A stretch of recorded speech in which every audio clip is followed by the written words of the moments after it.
نحمده ونستعينه ونستغفر ونعوذ بالله من شرور أنفسنا ومن سيئات أعمالنا من يهده الله فلا مضل له ومن يضلل فلا هادي له وأشهد أن لا إله إلا الله وأن محمدا عبده ورسوله أما بعد. கண்ணியத்திற்கும் பெருமதிப்பிற்கும் உரிய எல்லாம் வல்ல அல்லாஹுவின் நல்லடியார்களே, அல்லாஹுடைய கிருபையினால் சுபூடைய தொழுகையை நிறைவேற்றிவிட்டு அல்லாஹுடைய மார்க்கத்தை பற்றி அறிந்து கொள்ள வேண்டும் என்ற நோக்கத்திற்காக இந்த நேரத்தில் நாம் எல்லாம் தற்பொழுது ஒன்று குழுமியிருக்கின்றோம். இந்த நல்ல சந்தர்ப்பத்திலே தொடர்ச்சியாக அல்லாஹ் ரப்பல் ஆலமீன் மறுமை நாளில் தன்னுடைய நல்ல அடியார்களுக்காக சித்தப்படுத்தி வைத்திருக்கின்ற சொர்க்கத்துடைய இன்பங்களை நாம் பார்த்து வருகிறோம். அந்த வரிசையிலே இன்று நாம் பார்க்கக்கூடிய செய்தி, இப்படிப்பட்ட மகத்தான கூலிகளாக இருக்கக்கூடிய சொர்க்கம் என்பது ரொம்ப இலகுவாக கிடைத்து விடாது. உலகத்தில் வாழும் பொழுது பலவிதமான தியாகங்கள் செய்ய வேண்டியிருக்கும். அல்லாஹ்வை நம்பிக்கை கொண்ட அந்த நம்பிக்கையில உறுதியான நம்பிக்கையில் இருக்க வேண்டும். இப்படி உலகத்தில் பல சிரமங்களை பல கஷ்டங்களை அனுபவிக்கக்கூடிய நேரத்தில் அல்லாஹுக்காக யார் பொறுமையாக இருந்தார்களோ அவர்களுக்குத்தான் அல்லாஹ் என்ன செய்வான், அந்த சொர்க்கத்தை வழங்குவதாக திருமறை குர்ஆன்ல அல்லாஹ் சொல்லி காட்டுறான். சூரத்துல் ஆல இம்ரான்ல 3வது அத்தியாயத்தில் 142வது வசனத்துல அல்லாஹ் ஒரு செய்தியை நமக்கு சொல்லி காட்டுறான். அம் ஹசிபுத்தும் அன் ததுகுலுல் ஜன்னத வலம்மா யஅலமில்லாஹு அல்லதீன ஜாஹது மின்கும் வ யஅலமஸ் ஸாபிரீன். உங்களில் தியாகம் புரிந்தோரை அல்லாஹ் அடையாளம் காட்டாமலும், நீங்க உலகத்துல வாழ்ந்துட்டு இருக்கும் பொழுது உங்களில் யார் அதிகமாக தியாகம் புரிகிறார் என்பதை அடையாளம் காட்டாமலும், பொறுமையாளர்களை அடையாளம் காட்டாமலும் நீங்கள் சொர்க்கத்தில் நுழையலாம் என்று நினைக்கிறீர்களா? இப்படி அல்லாஹ் ஒரு கேள்வியை முன்வைக்கிறான். சொர்க்கம் ரொம்ப லேசா கிடைச்சிடாது. நான் சில பேர் அடையாளம் காட்டுவேன். யார் பொறுமையாளர்களா இருக்கிறார், யார் அல்லாஹ்வுக்காக தியாகம் செய்கிறார் என்பதை நான் அடையாளம் காட்டுவேன். அப்படி அடையாளம் காட்டாமல் நீங்க சொர்க்கத்துல ரொம்ப இலகுவா போயிடலாம் நீங்க நினைக்கிறீர்களா? இல்ல, சொர்க்கம் வேணும்னு சொன்னா தியாகம் செய்ய வேண்டும். சொர்க்கம் வேணும் என்றால் பொறுமையாளர்களாக நீங்கள் இருக்க வேண்டும் என்று அல்லாஹ் இந்த வசனத்துல சொல்லி காட்டுறான். அதே மாதிரி இதே கருத்துப்பட இன்னொரு வசனத்திலே அல்லாஹ் சொல்றான். சூரத்துல் பக்கரால 214வது வசனத்தில் அல்லாஹ் பேசுகிறான். அம் ஹசிபுத்தும் அன் ததுகுலுல் ஜன்னத வலம்மா யாத்திக்கும் மஸலுல்லதீன ஹலவ் மின் கப்லிக்கும் மஸ்ஸத்துஹுல் பஅஸாஉ வல் ضراء وزلزلوا حتى يقول الرسول والذين آمنوا معه متى نصر الله ألا إن نصر الله قريب. இது ரொம்ப ஒரு முக்கியமான வசனம். இதுல தெளிவாவே அல்லாஹ் சொல்லி காட்டிட்டான். சொர்க்கம் யாருக்கு கிடைக்கும், சொர்க்கத்துல நீங்க ரொம்ப லேசா போயிடலாம் நீங்க நினைக்கிறீங்களா என்று அல்லாஹ் என்ன செய்த வசனம் சொல்லி காட்டுறான். என்ன சொல்றான்? அதாவது உங்களுக்கு முன் சென்றோர், உங்களுக்கு முன்னாடி வாழ்ந்தார்களா இல்லையா, அவர்கள் பட்ட சோதனைகளை போல் சோதனைப்படாமல் கஷ்டங்கள் படாமல், உங்களுக்கு முன் சென்றோர் அடைந்த சோதனைகளை போன்று உங்களுக்கும் வராமல் நீங்கள் சொர்க்கத்தில் நுழைந்து விடலாம் என்று எண்ணிக்கொண்டிருக்கிறீர்களா?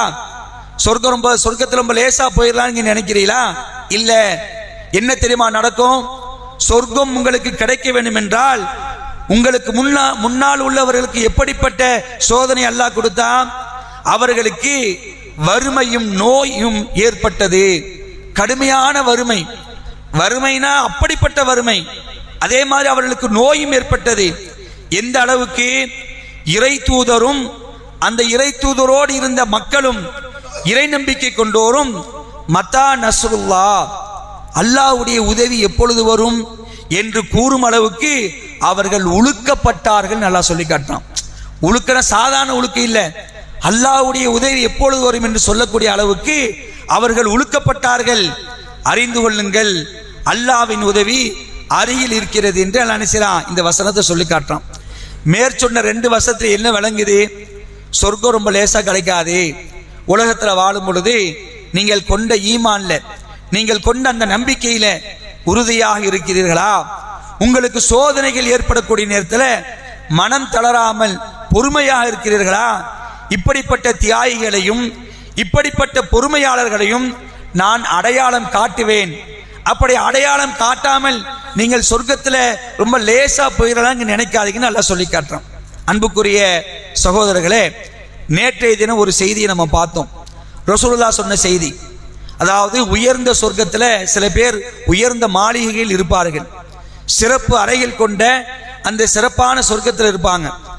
அவர்கள் அந்த சொர்க்கத்துக்குரியவர் யார், அது யாருக்குரியது என்று சஹாபாக்கள் கேட்கும்போது ரசூலுல்லாஹ் சொன்ன பதில் என்ன சொன்னாங்க? அதாவது அல்லாஹ்வை உறுதியாக நம்பிக்கை கொண்டிருப்பார்கள். அல்லாஹ்வை உறுதியாக நம்பிக்கை கொண்டிருப்பார்கள். சும்மா போற போக்கில் நாங்கள் அல்லாஹ்வை நம்பிக்கிட்டோம் அப்படின்னு கிடையாது. அல்லாஹ்வை நம்பினாங்கன்னா அவர்களுக்கு எப்படிப்பட்ட சோதனைகள் வந்தாலும் அல்லாஹ் தான் என் இறைவன் நம்புவாங்க.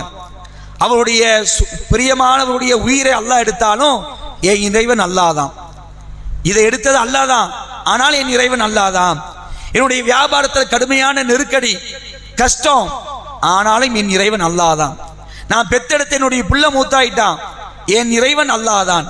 என்னுடைய தாய் இறந்து விட்டால் என்னுடைய இறைவன் அல்லாஹ் தான். என் மனைவி இறந்துட்டா என் இறைவன் அல்லாஹ் தான். என் கணவன் இறந்துட்டான் என் இறைவன் அல்லாஹ் தான். எனக்கு கடுமையான நெருக்கடி, இப்படிப்பட்ட கஷ்டங்கள்லாம் வந்தாலும் என் இறைவன் அல்லாஹ் தான். அவன் மேல் நான் என்ன செய்ய மாட்டேன், அவன் நம்பிக்கை கொள்ள மாட்டேன். அல்லாஹ் குர்ஆன்ல சொல்றானா இல்லையா? வலா தஹினு வலா தஹ்சனு வ அன்துமுல் அவுலவுன இன் குன்தும் முஃமினீன்.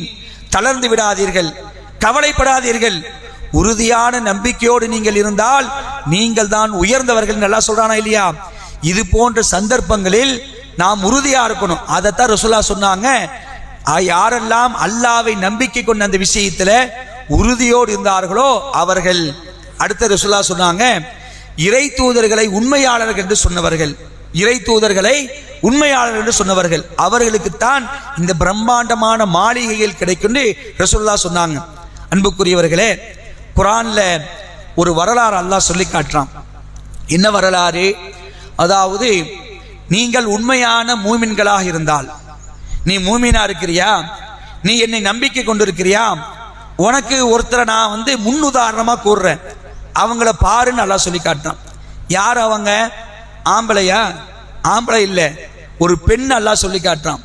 ஒரு பெண்ணை அல்லாஹ் நினைச்சான் ஒட்டுமொத்த இறை நம்பிக்கையாளர்களுக்கும் ரோல் மாடல்ங்கிறான் அல்லாஹ். ஒட்டுமொத்த இறை நம்பிக்கையாளர்கள் உங்க எல்லாத்துக்கும் முன்னுதாரணமா ஒரு பெண்ணை நான் சொல்றேன் அல்லாஹ் நினைச்சான். ஒரு பெண்ணை முன்னிறுத்துகிறான். யாரு? ஃபிரௌனுடைய மனைவி. அல்லாஹ் குர்ஆன்ல பேசுகிறான். அன்புக்குரியவர்களே, 66வது அத்தியாயத்தில் 11வது வசனத்தில் அல்லாஹ் இந்த செய்தியை சொல்லி காட்டுறான். வலரபல்லாஹு மஸலல் லல்லதீன ஆமனு இம்ராஅத ஃபிரௌன் இது காலத் ரப்பி இப்னிலி இந்தக பைத்தன் ஃபில் ஜன்னா வ நஜ்ஜினி மினல் ஃபிரௌனி வ அமலிஹி வ நஜ்ஜினி மினல் கௌமில் ஸாலிமீன். ஃபிரௌனுடைய மனைவி இருக்கிறாங்கல்ல, அவங்கள பத்தி தான் அல்லாஹ் இங்க பேசுறான். அவங்க யாரு? ஃபிரௌனுடைய மனைவி. ஃபிரௌன் யாரு? கொடுங்கோல் மன்னன். இப்ப நாம பார்க்கக்கூடிய சர்வாதிகாரம் செஞ்சிட்டு இருக்காங்களா இல்லையா, இவர்களை எல்லாம் தூக்கி சாப்பிடக்கூடிய அளவுக்கு அதிகாரம் பணம் படைத்த, அகங்காரம் கொண்ட, ஆணவம் கொண்ட ஒரு கொடுங்கோல் மன்னனுடைய மனைவி. எந்த அளவுக்கு அவனுடைய ஆணவம் இருந்தது தெரியுமா? ஆனா ரப்புக்குமுல் ஆளான்னு சொன்னான். மூசா நபி அல்லாஹ்வை பத்தி இன்ட்ரோடியூஸ் பண்ண சொல்லும் பொழுது, மூசாவே நீ சொல்றிய அல்லாஹ், அந்த அல்லாஹ்க்கெல்லாம் அல்லாஹ் நான் தான், நான் தான் மிக பெரிய கடவுள்னு சொன்னான். அப்ப எவ்வளோ பெரிய ஒரு சர்வாதிகாரம் பாருங்க. இவனுடைய மனைவி எப்படி இருந்திருப்பாங்க, இந்த ஃபிரௌனுடைய மனைவி எப்படி இருந்திருப்பாங்க? அவங்களும் அரசியாக தான் இருந்திருப்பாங்க, அவங்களும் கடுமையான ஒரு பலத்தில் இருந்திருப்பாங்க. அந்த அம்மா அவங்க பார்க்குறாங்க, இவன் என்ன அல்லான்னு சொல்றான், இவன் என்ன கடவுள்னு சொல்றான், இவன் மனுஷல்லோ. ஏன்னா ஒரு மனைவிக்கு அது கணவனை பத்தி தெரியும். ஒரு மனைவிக்கு என்ன செய்யும்? கணவனை பத்தி நல்லா தெரியும். ஊர்ல நம்ம வெளியெல்லாம் செஞ்சு நான் வேஷம் போட்டு வரலாம், ஆனா உள்ளுக்குள்ள மனைவி கிட்ட போய் கேட்டாதான் அவருடைய விஷயம்லாம் தெரியும். உங்க கணவர் எப்படின்னு சொன்னா, அவரா அவர் வெளியே தான் பேசுவார், உள்ளுக்குள்ள ஒன்றும் இல்லை அப்படின்றாங்க. அப்படி நம்ம நல்லா அப்படி இருக்கக்கூடாது. எப்படி வெளியில் இருக்கிறோமோ உள்ளுக்குள்ளேயும் அதே மாதிரி தான் இருக்கணும். ஒரு ஒரு ஒரு ஒரு ஒரு ஒரு ஒருவரை நல்லவர் என்று சொல்வதற்கு ரசூலுல்லாஹ் யாரை முன்னிறுத்துறாங்க? மனைவி கிட்ட நீங்க நல்லவங்களா தான் நீங்க தான் சிறந்தவன்றாங்க. நீங்க சிறந்தவங்கன்னா எப்படி? உன்னுடைய மனைவி கிட்ட நீ நல்லவனா இருக்கிறியா, நீ டாப் அப்படின்றாங்க. அப்ப இதுல என்ன பாக்குறோம்னு சொன்னா, ஒரு கணவனை பத்தி மனைவிக்கு தெரியுது. அப்ப பாக்குறாங்க, ஆசியாமா பாக்குறாங்க, இவன் கடவுளாலாம் இருக்க முடியாது சொல்லிட்டு அல்லாஹ் ஏத்துக்கிறாங்க. மூசா நபி சொன்ன அந்த கொள்ளையை என்ன செய்யறாங்க? ஏத்துக்கிறாங்க. ஏத்துக்கிட்டா என்ன நடக்கும்? சும்மா விட்டுவான்னு நினைக்கிறீங்களா? அதே மாதிரி மூசாவை உண்மையான தூதர்னு நம்புறாங்க. அதாவது அல்லாஹ் ஏத்துக்கிட்டாங்க, மூசாவை தூதர்னு நம்பிட்டாங்க, தூதர்னு உண்மைப்படுத்துறாங்க. இப்படி சொன்ன உடனே ஃபிரௌன் தன்னுடைய வேலையை காட்ட ஆரம்பிச்சிட்டான். என்ன காட்டுறான்? இவங்கிட்ட இருக்கக்கூடிய எல்லா சுகத்தையும் பறிக்கிறான். அரசி, கொடுங்கோல் மன்னோடைய மனைவி, எல்லா சுகத்தையும் பறிக்கிறான். அவங்களுக்கு ஒண்ணுமில்லாம நிற்கதையே ஆக்கிடுறான். ஆக்கிட்டு அது மட்டும் இல்ல, அவங்களுக்கு கடுமையான அளவுக்கு சித்திரவதை பண்றான். சித்திரவதை சாதாரண சித்திரவதை இல்ல, அந்த சித்திரவதை தான் இங்க அந்த அம்மா சொல்றாங்க, யா அல்லாஹ். அதாவது அல்லாஹ் இந்த வசனத்தை சொல்லி காட்டுறான், இறை நம்பிக்கை கொண்டோருக்கு எடுத்துக்காட்டாக ஃபிரௌனின் மனைவியை அல்லாஹ் எடுத்துரைக்கிறான். அவங்க என்ன தெரியுமா சொன்னாங்க? என் இறைவனே, எனக்காக உன்னிடம் சொர்க்கத்தில் ஒரு வீட்டை கட்டியா அல்லாஹ். இவன் எல்லாத்தையும் பறிச்சுக்கிட்டான். அரசி, சாதாரண இடம் போட்டுறாதீங்க, அரசி எல்லாத்தையும் பறிச்சுட்டான். இவன் மாட மாளிகை, இவனுடைய கோட கோபுரங்கள்லாம் எனக்கு பெருசல்ல, போனா போயிட்டு போதே, இது இந்த உலகத்துடைய அலங்காரங்கள். நான் உன்னை நம்பிக்கை கொண்டிருக்கிறேன், உன்னை உறுதியா நான் நம்புறேன் யா அல்லாஹ், எனக்கு சொர்க்கத்தில் ஒரு வீட்டை தந்தா போதும் அப்படின்ட்டு அந்த அம்மா கேட்டாங்க. யா அல்லாஹ், எனக்கு சொர்க்கத்தில் ஒரு வீட்டை கட்டுவாயாக. அது மட்டும் இல்ல, இவனிடமிருந்தும் இந்த ஃபிரௌனிடமிருந்தும் இவனுடைய சித்திரவதையிலிருந்தும் இவன் இந்த அநியாயக்கார கூட்டத்திடமிருந்தும் என்னை நீ காப்பாத்தியா அல்லாஹ், என்னை நீ காப்பாற்றுவையாக என்று அவர் தன்னுடைய இறைவனிடத்தில் இறைஞ்சியதை நினைவூட்டுவீராக நல்லா சொல்லி காட்டுறான். இதுதான் நமக்கு ரோல் மாடல். இந்த அம்மா எவ்வளவு பெரிய தியாகம் பண்ணாங்க பாத்தீங்களா? அல்லாஹ் உறுதியா நம்பினாங்க, மூசா அவர்களை தூதராக உண்மையாளராக ஏற்றுக்கொண்டார்கள். அப்ப அவங்க கேட்கிறனது சொர்க்கத்தோட வீட்டை தான் கேட்கிறாங்க. கன்ஃபார்ம்டா கிடைக்கும். ஏன் கிடைக்குங்கிற? அல்லாவே சான்றளிச்சிட்டான். இவங்க யாரு? நீங்க உண்மையான முஸ்லிம்களா இருந்தா உங்களுக்கு எல்லாம் ரோல் மாடல் யாரு? நீங்க திரும்பி பாருங்க இந்த அம்மாவை, ஃபிரௌனுடைய மனைவியை பாரு. எனக்காக எல்லாத்தையும் தியாகம் செய்தார்கள். எப்படிப்பட்ட கொடுமை அவர்கள் பொறுத்து கொண்டார்கள். அவர்கள் நினைச்சா போயிருக்கலாம், எப்ப இந்த சுகம்லாம் போயிடுதே, இவன் அடிக்கிறானே, நான் விட்டுறப்பா, நான் உன்னை நம்புறேன்னு போயிடலாம், போவலையே. அப்படிப்பட்ட உறுதியா இருந்தவரைத்தான் அல்லாஹ் ரோல் மாடல், முன்னுதாரணம் என்று இறை நம்பிக்கையாளர் சொல்லி காட்டுறான். அன்புக்குரிய சகோதரர்களே, இவருக்கு அல்லாஹ் கண்டிப்பா நினைச்சுவான், மறுமையில சொர்க்கத்தை கொடுப்பான். அப்ப அந்த சொர்க்கம் யாருக்குன்னு சொல்லும்போது இந்த வசனம் என்னத்தை எடுத்து காட்டுது? தியாகம் செய்யணும், கொண்டு கொள்கையில் உறுதியா இருக்கணும், அல்லாஹ்வுக்காக சபூர் செய்யணும். எப்படிப்பட்ட சோதனை தான் சரி, அல்லாஹ் சோதிக்கத்தான் செய்வான். உலகத்துடைய வாழ்க்கை நிம்மதியா இருந்துட முடியாது. பல வகையில் அல்லாஹ் சோதிப்பான். உங்களை ஒரு வச்சத்தாலும், பசியாலும், வறுமையாலும், உங்களுடைய செல்வங்களை எடுத்தும், பொருளாதாரத்தை எடுத்தும், உங்களுடைய பிரியமானவருடைய உயிரை எடுத்து நாம் சோதிப்போம். அந்த சோதனையில் யார் பொறுத்துக் கொள்கிறார்களோ, ஓ பஷரி சாபிரின், நபி அவர்களுக்கு சொல்லுங்கள், நற்செய்தி சொல்லுங்கள். நற்செய்தி என்ன? சொர்க்கம் தான் நற்செய்தி. அப்ப அந்த நற்செய்திக்கு சொந்தக்காரர்களாக நாம் ஆக வேண்டும் என்று சொன்னால், உலகத்தில் வாழும் பொழுது கொண்ட கொள்கையில் உறுதியா இருக்கணும், அல்லாஹ்வை உறுதியா நம்ப வேண்டும். அதே மாதிரி எப்படிப்பட்ட சோதனைகள் வந்தாலும் மனம் தரலாமல் அல்லாஹ்வுக்காக பொறுமை காத்தோம் என்று சொன்னால், அல்லாஹ் நாளை மறுமையில அவனுடைய கருணையை தருவான், அவனுடைய மகத்தான கூலியை தருவான் என்பதில் மாற்றுக்கருத்துக்கு இடமில்லை. இதை விளங்கி செயல்படக்கூடிய நன்மக்களாக அல்லாஹ் ரப்பல் ஆலமீன் நம் அனைவரையும் ஆக்கியல் புரிய வேண்டும் என்று அல்லாஹ்விடத்தில் பிரார்த்தித்தவனாக இந்த உரையை முடித்துக் கொள்கின்றேன். வாஹிர் தாவானா அல்ஹம்துலில்லாஹி ரப்பில் ஆலமீன். வஸ்ஸலாமு அலைக்கும் வரஹ்மத்துல்லாஹி வபரகாத்துஹு.